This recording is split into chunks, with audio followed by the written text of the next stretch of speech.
गांव के किनारे एक सदियों पुरानी हवेली थी। लोग कहते थे वहां रात में कोई जाता नहीं, और जो गया वह लौट कर नहीं आया। लेकिन अर्जुन को इन बातों पर यकीन नहीं था। वह बहादुर था और सबसे ज्यादा जिज्ञासु। एक रात ठीक 12 बजे हल्की हल्की हवा बह रही थी। दूर कहीं कुत्ते भौंक रहे थे। अर्जुन हवेली के टूटे हुए गेट को धकेलकर अंदर गया। गेट अपने आप चीखती आवाज के साथ बंद हो गया। अर्जुन ने टॉर्च जलाई। दीवारों पर पुराने चित्र थे, सभी चित्रों में एक ही परिवार, मगर हर चेहरे पर अजीब सी उदासी थी। अचानक उसे लगा कि किसी ने उसके पीछे से फुसफुसाया, क्यों आए हो? अर्जुन मुड़ा। कोई नहीं था। वह आगे बढ़ा। हवेली के बीचों बीच एक बड़ा हॉल था। फर्श पर धूल, टूटी कुर्सियां और बीच में एक लकड़ी की मेज जिस पर सिर्फ एक पुरानी डायरी पड़ी थी।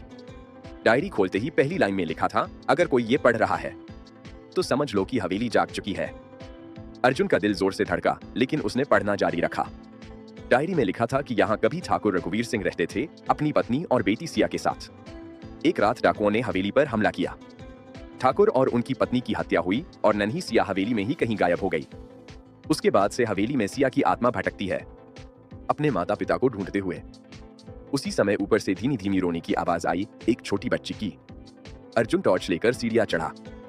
आखिरी कमरे के दरवाजे पर एक छोटी परछाई बैठी थी, जैसे कोई बच्ची कोने में दुबकी हो।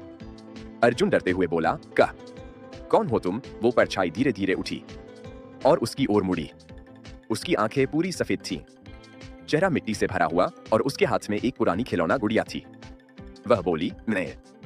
सिया, अर्जुन का खून जम गया। लेकिन बच्ची ने आगे कहा, तुम तैयार हो? घर छोड़कर मत जाना, आज रात तुम्हारा परिवार बनेगा। अचानक पूरा कमरा बंद हो गया। हवेली के दरवाजे खुले ही नहीं। अर्जुन चीखता रहा, पर कोई सुन नहीं पाया।